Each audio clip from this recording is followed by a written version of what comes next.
नमस्कार. मानवी समाजाचा अभ्यास करणं हे नक्की कसं करायचं? म्हणजे ग्रहताऱ्यांचा जसा अभ्यास होतो तसाच माणसांचाही अभ्यास करता येतो का? आज आपण याच एका मोठ्या प्रश्नाशी जोडलेल्या एका विचारधारेवर बोलणार आहोत. ती म्हणजे गैरप्रत्यक्षवादी पद्धतशास्त्र किंवा सोप्या भाषेत अर्थाचे विज्ञान. हाच तो प्रश्न आहे जो समाजशास्त्राच्या अगदी मुळाशी आहे. विचार करा, निसर्गाचे नियम कसे अगदी ठरलेले, वस्तुनिष्ठ असतात. तसे मानवी वागणुकीचे नियम असू शकतात का? की माणसाचं जग हे काहीतरी वेगळंच आहे, जे आपल्या कल्पना, भावना आणि आपण लावलेल्या अर्थांनी बनलेलं आहे?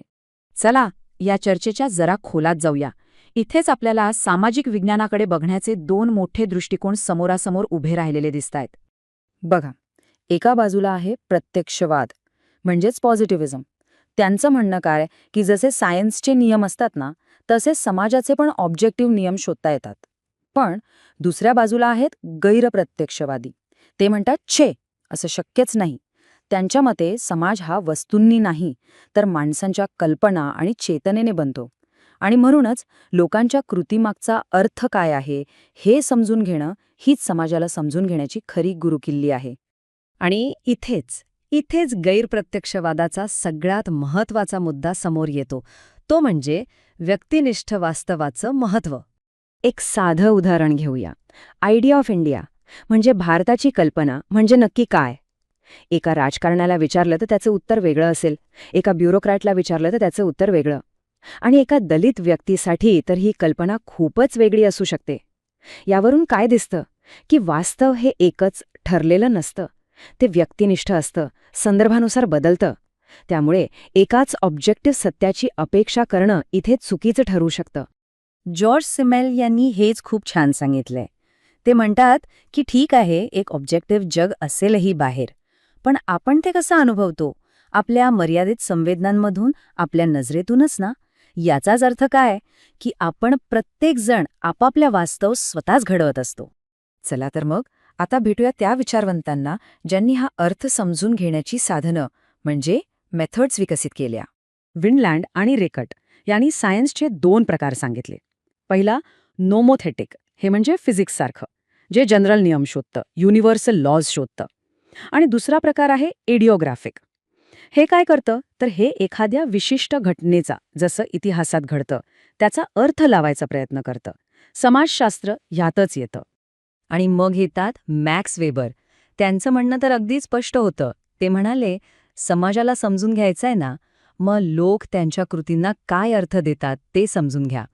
त्यांच्या मनात काय चाललंय, त्यांचे हेतू काय आहेत, हे समजल्याशिवाय ते तसे का वागले हे कसं कळणार? अगदी बरोबर ना? ठीक आहे, हे सगळं कळलं, पण हे करायचं कसं? म्हणजे हा अर्थ लावायचा कसा? चला आता कावरून कसं कडे जाऊया. विल्हेल्म डिल्थे यांनी यासाठी एक मस्त 3 स्टेप्सची प्रोसेस सांगितली आहे. स्टेप 1, स्वतःचा अनुभव म्हणजे लिव्ड एक्सपिरियन्स. स्टेप 2, इतरांनी काय म्हटलंय, त्यांची मतं काय आहेत ते विचारात घ्या.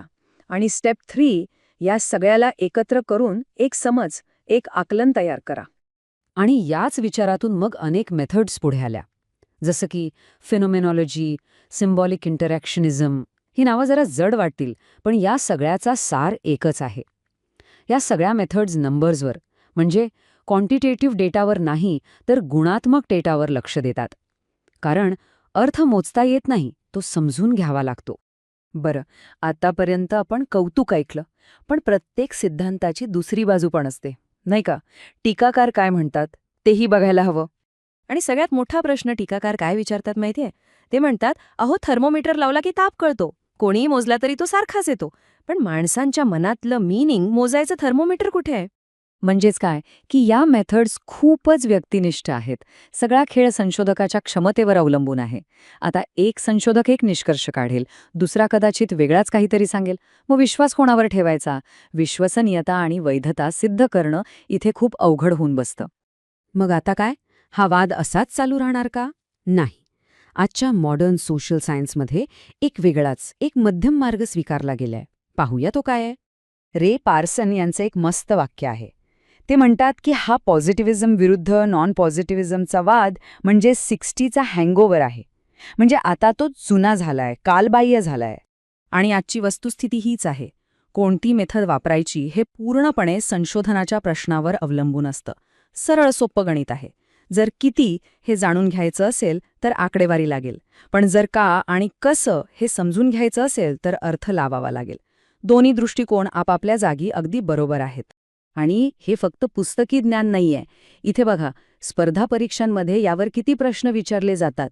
म्हणजे हा फरक समजून घेणं हे प्रॅक्टिकली किती महत्वाचं आहे हे यावरून आपल्या लक्षात येतं.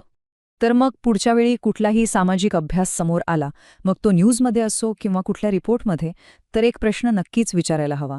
हा अभ्यास फक्त गोष्टी मोजतोय की त्यामागचा अर्थ समजून घ्यायचा प्रयत्न करतोय? हा एक छोटासा प्रश्न विचारल्याने त्या अभ्यासाकडे बघण्याचा आपला संपूर्ण दृष्टिकोनच बदलून जाऊ शकतो.